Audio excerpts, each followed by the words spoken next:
یہ قاموس 3 جلدوں پر مشتمل ہے۔ پہلی جلد جو ہے آغاز سے لے کر 1980 تک ہے۔ اس جلد کو انہوں نے اردو سیرت نگاری کا آغاز و ارتقاء کا نام دیا ہے۔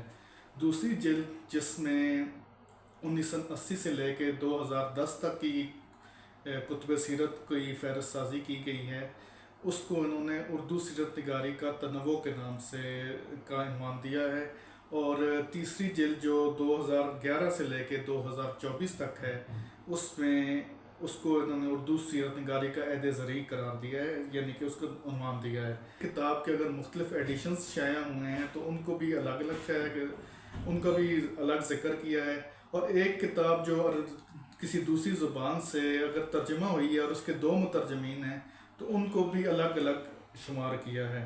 اور ایک کتاب کے جو متعدد ایڈیشنز شائع ہوئے ہیں تو ان کی بھی تفصیلات بتا دی گئی ہیں۔ جو کتابیں پاکستان میں نہیں ہیں، جو کسی اور ملک سے شائع ہوئی ہیں، مثلا ہندوستان سے شائع ہوئی ہیں، ان کی بارے میں بھی ان کی بتا دیا گیا ہے، اور وہ کس مکتبے نے شائع کی ہیں، کب شائع ہوئی ہیں، اس کی تفصیل دی گئی ہے۔